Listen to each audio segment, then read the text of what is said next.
بسم اللہ الرحمن الرحیم۔ السلام علیکم ناظرین، صدیق جان صاحب ہمارے ساتھ موجود ہیں اور صدیق جان کے ساتھ ہم نے گفتگو کرنی ہے سپریم کورٹ آف پاکستان کے نئے چیف جسٹس منصور علی شاہ صاحب جو ہیں ان کا نوٹیفیکیشن ابھی تک جاری نہیں ہوا ہے۔ 25 اکتوبر کو ظاہر ہے مدت جو ہے وہ ختم ہو رہی ہے چیف جسٹس قاضی فائز عیسیٰ کی، تو نئے چیف جسٹس کا نوٹیفیکیشن جاری نہیں ہوا۔ یہ نوٹیفیکیشن جاری نہ ہوا تو پھر چیزیں کیا رخ اختیار کریں گی؟ صدیق جان صاحب پلیز۔ دیکھیں، یہ سوال آج کل بہت زیادہ پوچھا جا رہا ہے، اور وہ یہ کہ اگر حکومت جسٹس سید منصور علی شاہ صاحب کا نوٹیفیکیشن نہیں کرتی تو پھر 25 تاریخ کو کیا صورتحال ہوگی؟ یعنی 26 کو کورٹ روم نمبر 1 میں کون بیٹھے گا اگر منصور علی شاہ صاحب جو ہیں ان کا نوٹیفیکیشن نہیں ہوتا؟ میں یہ آپ کو بتاتا چلوں کہ نوٹیفیکیشن ارریلیونٹ ہو جائے گا، نوٹیفیکیشن ہو یا نہ ہو۔ 26 اکتوبر کو سپریم کورٹ آف پاکستان کے کورٹ روم نمبر 1 میں چیف جسٹس پاکستان کی کرسی پر سید منصور علی شاہ صاحب نے ہی بیٹھنا ہے۔ گو کہ ابھی تک یہ سوالات ہیں کہ آئینی ترامیم ہوتی ہیں، نہیں ہوتی، ہو جاتی ہیں تو پھر صورتحال بہت خراب ہو جائے گی۔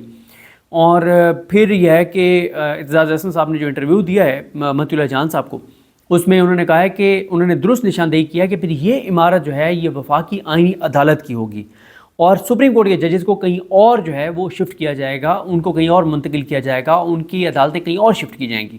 یہ عمارت جو ہے وہ قاضی فائز عیسیٰ کے پاس رہے گی۔ دیکھیں چیزیں، میں تو جو صورتحال ہے اب بہت تیزی سے خرابی کی طرف جاتے ہوئے دیکھ رہا ہوں، اور لگتا یہ ہے کہ قاضی صاحب کو دھکے دے کے جو ہے وہ نکالنا پڑے گا، چاہے ججز نکالیں دھکے دے کے یا وکیل نکالیں، لیکن لگتا یہ ہے کہ قاضی صاحب جو ہے وہ مطلب ضلالت کی، خواری کی انتہا کو چھونا چاہتے ہیں۔ یعنی پاکستان کی تاریخ کیا دنیا کی تاریخ میں کسی جج کے ساتھ ایسا نہیں ہوا ہوگا جس طرح کا وہ سلوک اپنے ساتھ کرانا چاہتے ہیں۔ اور میں آپ کو یہ بھی بتا دوں کہ اگر منصور علی شاہ صاحب کا نوٹیفیکیشن نہیں ہوتا تو پھر جو ہے وہ یہ 8 نہیں، پھر یہ 11 12 13 14 ججز ہو سکتے ہیں، اور قاضی صاحب کے ساتھ وہی رہ جائیں گے، ایک نعیم اختر افغان، ایک جمال خان مدخیل، ایک مسرت ہلالی، اور 2 یہ دوبارہ نوکری پہ بھرتی کیے ہوئے جج جن کو 40-50 لاکھ روپے عوام کے ٹیکس کے پیسوں سے مل رہا ہے، اور یہ میرا خیال ہے کوئی 3 2 5 6 یہ 6 جج رہ جائیں گے، اور تو نہیں ہوگا 19 ہے نا، تو یعنی پیچھے 13 جج ہیں وہ ہو جائیں گے، 12-13 جج ہو جائیں گے، یہ 8 نہیں رہیں گے۔ اور دیکھیں اعتزاز احسن صاحب نے تو ان ججز کو مشورہ دیا ہے، اور درست مشورہ دیا ہے۔ اعتزاز صاحب نے کہا ہے کہ ان ججز کو انف از انف، اب ان کو عدالت لگانی چاہیے۔ دیکھیں ان ججز کو ایک چیز دیکھنی چاہیے، اور وہ یہ ہے کہ عمران خان کتنا ایک ریزسٹ کر سکتا تھا، تحریک انصاف کتنا ریزسٹ کر سکتی تھی، عوام کتنا ریزسٹ کر سکتی تھی۔ کیا منصور علی شاہ صاحب تک یہ ویڈیو کلپس نہیں پہنچے کہ لوگوں نے اپنی جان ہتھیلی پہ رکھ کے لوگ آئے، KPK سے آئے، پنجاب سے آئے، پنڈی اسلام آباد سے آئے، لوگوں نے جتنی شیلنگ کھائی، جتنا تشدد برداشت کیا؟ اور کیا منصور علی شاہ صاحب کو یہ نظر نہیں آ رہا کہ اس وقت تک تحریک انصاف کے جو لوگ اغوا ہو رہے ہیں، انصاف حسن پنجوتا کیوں اغوا ہے، عمر ملک کیوں اغوا ہوا، آغا شیخ سرور کیوں اغوا ہے، اور باقی اسی طرح سے مدثر کیوں اغوا ہوا، کیوں اٹھایا گیا، تحریک انصاف کے MNAs کے گھروں پہ جو کچھ ہو رہا ہے وہ کیوں ہو رہا ہے؟ یہ سب کچھ منصور علی شاہ صاحب کا راستہ روکنے کے لیے ہو رہا ہے، اور تحریک انصاف اور عوام پاکستان منصور علی شاہ صاحب کی وجہ سے ٹارچر بھی برداشت کر رہے ہیں، خاص طور پہ تحریک انصاف اور اس کے ورکرز، اور جان ہتھیلی پہ رکھ کے سب کچھ کر رہے ہیں۔ کیوں کر رہے ہیں؟ ان کو لگتا ہے کہ قاضی فائز عیسیٰ جائے گا، پاکستان سے ایک عذاب جو ہے وہ ٹل جائے گا، اور منصور علی شاہ صاحب آئیں گے تو لوگوں کی امید ہے کہ وہ آئین کے مطابق چلیں گے، قانون کے مطابق چلیں گے، اپنے حلف کے مطابق چلیں گے۔ یہ باتیں منصور علی شاہ صاحب بھولیں نہیں، یاد رکھیں جب وہ عہدے پر آ کے بیٹھیں۔ جس طرح سے میں نے آپ کو عرض کیا ہے کہ ظاہر ہے اس حوالے سے 17 اور 18 تاریخ بہت اہم ہے، اور اب یہ بتایا جا رہا ہے کہ 17 یا 18 کو آئینی ترامیم پیش ہو سکتی ہیں، اور اس وقت جو پورے ریڈ زون میں کرفیو کا ماحول ہے یہ SCO کی وجہ سے، اور یہ ہوگا کہ اسی SCO کے اسی پروٹوکول کو، اسی کرفیو کو، اسی سیکیورٹی کو برقرار رکھا جائے گا، اور 17 یا 18 کو آئینی ترامیم پیش کرنے کا ارادہ ان کا ہے، اور نمبر گیم کی طرف یہ تیزی سے آگے بڑھ رہے ہیں۔ تحریک انصاف کے MNA سینیٹرز کے اوپر جو بہت زیادہ اس وقت دباؤ ہے، لیکن ابھی تک دباؤ سے کوئی نہیں ٹوٹا۔ جو تحریک انصاف کے 2 سینیٹرز جو ابھی تک سرنڈر کیا ہے، جن کے بارے میں بتایا جا رہا ہے، ان دونوں نے پہلے سے چیزیں مینیج تھیں، ایسا نہیں ہے کہ کوئی سختی میں۔ ورنہ مجھے بتائیں نا کہ اگر کسی سینیٹر کے اوپر دباؤ ہے، کسی MNA کے اوپر دباؤ ہے، تو اب کتنے دن کا دباؤ رہ گیا؟ اگر وہ نہ بنے اس جو یہ ایک پاکستان کی سالمیت پہ، پاکستان کی بقا کے اوپر جو حملہ ہونے جا رہا ہے ان آئینی ترامیم کے ذریعے، تو اگر وہ نہ اس کا حصہ بنے تو کتنے دن مشکل ہیں؟ یعنی آج دیکھیں نا 14 مطلب زیادہ سے زیادہ 10 دن آپ نے کھڑے ہونے، یا اگر 17-18 کو پیش کی جانی ہے تو پھر تو پیچھے 4-5 دن آپ نے کھڑے ہونا ہے۔ اور پھر آپ کو ایک بات ذہن میں رکھنی چاہیے کہ اگر کچھ لوگ کمپرومائز اس وجہ سے کر رہے ہیں کہ ان کی کوئی ویڈیو ان کو دکھا دی گئی ہے، میں آپ کو بتا رہا ہوں یقین کریں کہ ان میں سے جس سینیٹر یا جس ایم این اے کو اس کی ویڈیو دکھا کے کہہ رہے ہیں اس کی ویڈیو یہ جاری بھی کر دیں تو کوئی نہیں مانے گا کہ اوریجنل ویڈیو ہے۔ اور اس موقع پہ اگر کسی کی ویڈیو جاری کر بھی دیتے ہیں تو لوگ اس کے ساتھ کھڑے ہو جائیں گے کہ یار یہ اس بلیک میلنگ میں نہیں آیا۔ باقی یار ایک انسان ہے، انسان سے غلطیاں ہوتی ہیں، تو اس لیے کوئی سینیٹر کل کو یہ نہ کہے کہ مجھے اغوا کر لیا تھا، میرے بچوں کو پکڑ لیا تھا، کوئی کہے کہ میرے کوئی کہے میری بیٹی کو اٹھا لیا تھا، کوئی کہے میرے بیٹے کو اٹھا لیا تھا، کوئی کہے میری بیوی کو اٹھا لیا تھا، کوئی کہے میرے خامد کو اٹھا لیا تھا، کوئی کہے میرے بھائی کو۔ یہ سب جھوٹ ہوگا، یہ بکواس ہوگا، یہ غلط بیانی ہوگی۔ اگر کسی کے ساتھ کچھ ہو رہا ہے ابھی وہ بولے، منہ کھولے اور بتائے، اور اس دن بھی جب پارلیمنٹ میں پیش ان کو لایا جائے گا اس دن بھی وہ منہ کر سکتے ہیں، ایسا کوئی مسئلہ نہیں ہے۔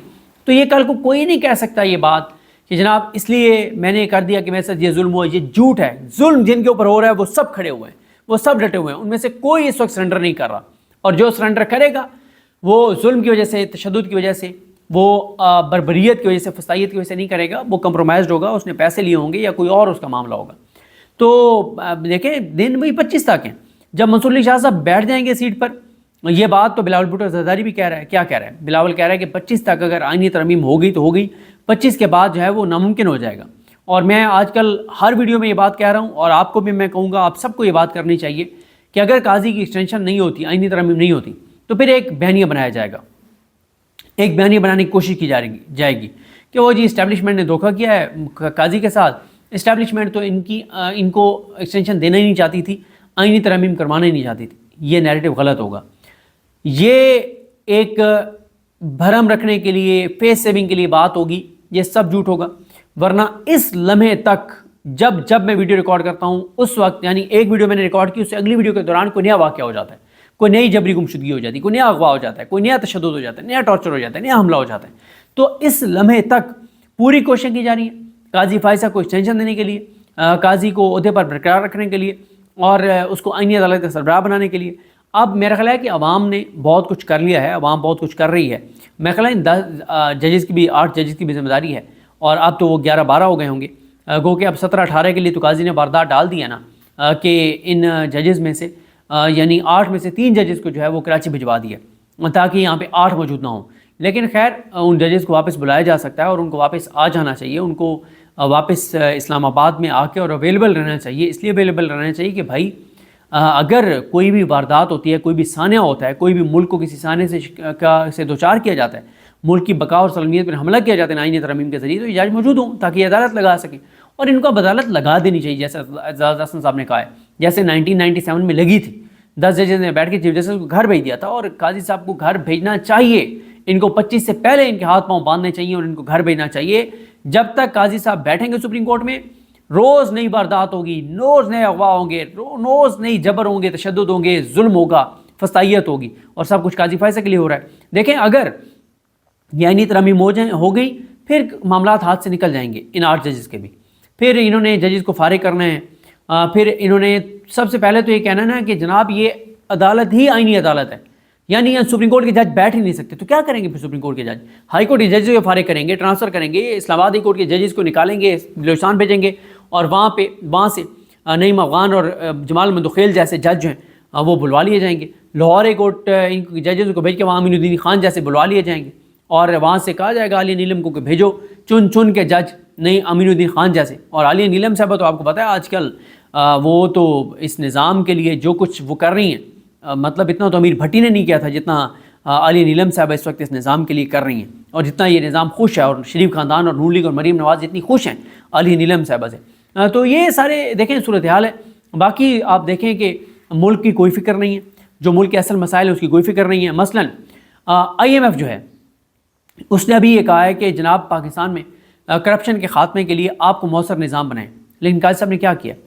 بندیال صاحب نے اور اعجاز الاحسن صاحب نے نیب ترمیم کو یہ کہہ کر قلعدم کیا تھا کہ جناب اگر ایک بندہ قومی خزانے سے کرپشن کرتا ہے، لوٹ مار کرتا ہے، تو یہ بنیادی انسانی حقوق متاثر ہوتے ہیں عام پاکستانی کے۔ کیوں؟ وہ جو کرپشن کا پیسہ ہوتا ہے، وہ جو ایک بندے نے لوٹا ہے، اب وہ پیسہ تو اس کا نہیں تھا، یہ تو ریکور ہونا چاہیے اور عوام پہ خرچ ہونا چاہیے۔ تو اس لیے نیب ترمیم کر کے وہ جو NRO دیا گیا ہے تو یہ براہ راست بنیادی انسانی حقوق سے متصادم ہے. لیکن قاضی صاحب نے کیا کیا؟ نیب ترمیم بحال کر دی اور چوروں ڈاکوں لوٹیروں کو NRO دے دیا. اب آپ بتائیں کہ IMF کہہ رہے ہیں اور پوری دنیا میں کرپشن لوٹ مار کے خلاف قوانین سخت ہو رہے ہیں، اور قاضی صاحب نے PDM کے بنائے گئے قوانین کو جن کو سپریم کورٹ نے کل عدم کیا تو اس کو بحال کر دیا. پھر ایک اور چیز دیکھیں، کل رپورٹ ہوا بہت تکلیف دہ ہے. کل بھی 4 پاکستانی جو ہیں وہ ڈنکی لگا کے جا رہے تھے اور وہ جان سے چلے گئے. لوگ اپنی جانیں دے رہے ہیں، خودکشیاں کر رہے ہیں، لوگ ڈنکی لگا کے جا رہے ہیں اور کہتے ہیں کہ چلیں سمندر میں دریا میں غرق ہو جائیں گے، مارے جائیں گے تو چلیں خودکشی تو نہیں ہوگی. وہ بھی ایک طرح سے خودکشی ہے. ایک ایسا تکلیف دہ واقعہ ہے، میں آپ کو بتاؤں کہ تکلیف ہوتی ہے، بندے کا دل خون کے آنسو ہوتا ہے کہ ایک نوجوان جو ہے وہ ڈنکی لگا کے جا رہا تھا. رستے میں پتہ نہیں وہ وہاں پہ ٹھنڈی ہوائیں تھیں، جو بھی تھا اس کے پاس کوئی ساز و سامان نہیں تھا، جو بھی اس طرح کا مجھے واقعہ پتہ چلا ہے. تو اس کی ڈیتھ ہو گئی اور اس کے ساتھ ہی اب اس کی ڈیڈ باڈی جو ہے وہ انہوں نے اپنے پاس رکھی ہوئی تھی کہ کسی طرح سے کسی کنارے کشتی لگے گی تو اس کو کہیں پہ دفنا دیں گے. تو بتایا گیا کہ اسمیل آنے لگی اس کی ڈیڈ باڈی میں سے، اور جب اسمیل آنے لگی تو وہ جو ڈنکی لگوا کے اور لے جا رہے تھے انہوں نے کہا کہ اس کو سمندر میں پھینکو کیونکہ اس کی ڈیڈ باڈی میں سے اسمیل آ رہی ہے، کوئی یہاں نہیں بیٹھ سکے گا. اور اس نوجوان کی ڈیڈ باڈی سمندر میں پھینک دی گئی. یہ ہو رہا ہے آپ کے ملک کے اندر. یہ ہے کہ کئی والدین کہتے ہیں کہ ہم نے اپنے بچوں کو بہت روکا کہ ڈنکی لگا کے مت جاؤ. وہ کہتے ہیں کہ ویسے بھی تو ہم نے اس ملک میں خودکشی کرنی ہے. یہ کر دیا ہے قاضی فائز عیسیٰ نے اس ملک کے ساتھ کہ یہاں پہ برین ڈرین ہو رہا ہے، لوگ یہ ملک چھوڑ کے جا رہے ہیں. میں اسد اللہ خان صاحب کا ولاگ سن رہا تھا. اسد اللہ خان صاحب باکو گئے ہوئے ہیں اور اسد اللہ خان صاحب اپنے ولاگ میں وہاں بتا رہے تھے کہ پوری دنیا کو پتہ چل گیا کہ پاکستان کے اندر حالات یہ ہیں کہ پاکستانی بھاگ رہے ہیں. ہر دوسرا پاکستانی پاکستان چھوڑ کے جانا چاہتا ہے. ہر جگہ پاکستانیوں کی تذلیل کی جا رہی ہے اور سختیاں بڑھا دی گئی ہیں کہ بھائی پاکستان سے تو لوگ بھاگ رہے ہیں تو ان کو پاکستانیوں کے لیے ٹریولنگ مشکل کر دو، ناممکن بنا دو. وہ جو یہاں سے بزنس مین جا رہے ہیں، جو پیسے والے جا رہے ہیں، ان کے لیے بھی سختیاں کر دی گئی ہیں کیونکہ پوری دنیا کو پتہ چل گیا کہ پاکستان کے اندر ایک قاضی بیٹھا ہوا ہے اور پاکستان کے اندر ایک ایسی حکومت مسلط کر دی گئی ہے کہ ہر وہاں کا دوسرا شہری اپنا ملک چھوڑ کے اور بھاگنا چاہتا ہے. تو پوری دنیا کانشیس ہو گئی کہ روکو یار، ان کا راستہ روکو، یہ تو بھر جائیں گے ہمارے ملک کے اندر. یہ ایک ہو رہا ہے پاکستانیوں کے ساتھ. پھر آپ دیکھیں ابھی ایک جو انٹرنیشنل ایک رپورٹ آئی ہے اس میں پاکستان کے حوالے سے کہا گیا کہ خدا نخواستہ پاکستان قید سالی اور خوشحالی کا شکار ہو سکتا ہے. یہ جو کلائمیٹ چینج ہے، کیا اس کے اوپر آپ کو کوئی توجہ نظر آتی ہے حکومت کی؟ کوئی آپ کو نظر آتا ہے کہ کوئی میٹنگز ہو رہی ہوں، کوئی چیزیں ہو رہی ہوں؟ یہ جو سیکورٹی کے حالات ہیں، دکی میں 20 21 22 ہمارے مزدور شہید کر دیے گئے، کوئی میٹنگ آپ نے دیکھی؟ یہ وہاں پہ کرم میں 20 25 لوگ چلے گئے جو اور دہشت گردی کے واقعات ہو رہے ہیں. ابھی 50 60 ہمارے 2-3 واقعات میں پنجاب سے تعلق رکھنے والے مزدور جو ہیں، ہمارے جو شہری ہیں، وہ وہاں پہ شہید کر دیے گئے بلوچستان میں. کوئی آپ نے میٹنگ دیکھی؟ جتنی میٹنگز قاضی کی آئینی ترمیم کے لیے کر رہے ہیں، کوئی ان کو احساس نہیں ہے، کوئی ان کے اندر غیرت نہیں ہے، کوئی، کیونکہ ظاہری عوام کے ووٹوں سے آئے نہیں ہیں. جب عوام کے ووٹوں سے آئے نہیں ہیں تو یہ عوام کا ان کو کیا لینے دینا؟ آئندہ بھی انہوں نے عوام کے ووٹوں سے نہیں آنا. وہاں پہ سندھ میں دیکھیں کل جو کچھ ہوا، وہاں پہ وہ جو سندھ رواداری مارچ ہے ان کے ساتھ جو کچھ ہوا، TLP کے مظاہرین کے ساتھ جو کچھ ہوا، اور پھر اسی طرح سے آپ دیکھیں کہ وہ چائنا والا واقعہ وہاں پہ ہوگا. پھر خناق جو ہے وہ بچے اس سے شکار ہو رہے ہیں اور بہت تیزی سے وہ پھیل رہا ہے بلوچستان میں، سندھ میں کوئی توجہ نہیں ہے. اور پھر اسی طرح سے آپ دیکھیں کہ لاہور اور پنجاب میں ڈینگی جو ہے وہ تیزی سے پھیل رہے ہیں. ہسپتال کوئی حال نہیں ہے، کوئی صورتحال نہیں ہے. تو یہ ان کی ترجیحات ملک نہیں ہے، عوام نہیں ہے، پاکستان نہیں ہے، کسان نہیں ہے. اور کسان کو انہوں نے تباہ اور برباد کر دیا، انڈسٹریلسٹ کو تباہ اور برباد کر دیا. ملیں فیکٹریاں بند ہو گئیں. لوگوں کا اعتماد پاکستان کے نظام سے اٹھ گیا. لوگ پاکستان چھوڑ کے جانا چاہتے ہیں. لوگوں کو پاکستان کا مستقبل تاریکی نظر آتا ہے اور جانیں جا رہی ہیں، دھماکے ہو رہے ہیں، دہشت گردی بڑھ گئی ہے. اور یہ لگے ہوئے ہیں ایک ہی کام پہ، قاضی قاضی اور قاضی.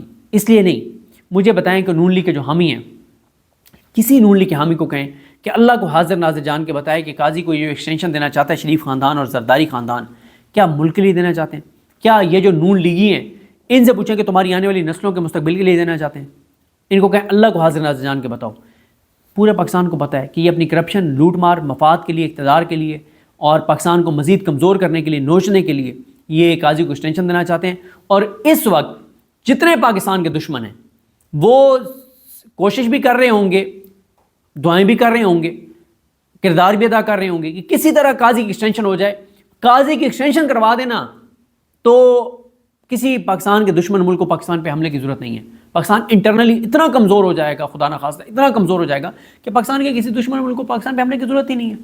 قاضی اور شریف خاندان اور زرداری کافی ہیں پاکستان کو کمزور کرنے کے لیے. تو یہ ان کے ساتھ ملک نہیں چل سکتا. خدا را رحم کریں, سوچیں. 25 کروڑ کا ملک ہے, اس ملک کی آنے والی نسلوں کا سوچیں. 25 کروڑ میں سے 20 لاکھ چلے جائیں گے, 30 لاکھ 50 لاکھ چلے جائیں گے ملک سے باہر. باقی 24 کروڑ 50 لاکھ نے تو یہیں پہ رہنا ہے, یہیں پہ دفن ہونا ہے, ان کی نسلوں نے یہیں رہنا ہے. خدا را رحم کیجئے. قاضی کو اپنے ذات مفاد کرپشن لوٹ مار کے لیے اس کو برقرار رکھنے کا جو آپ فیصلہ کر رہے ہیں, یہ ملک کی بقا و سلامتی کے لیے براہ راست خطرہ ہے. تو دیکھتے ہیں چیزیں کیسے آگے بڑھتی ہیں. بالکل ٹھیک صدیق جان صاحب, بہت شکریہ آپ کے قیمتی وقت کے لیے. ناظرین, آپ سے اگلی ویڈیو میں ملاقات ہوگی.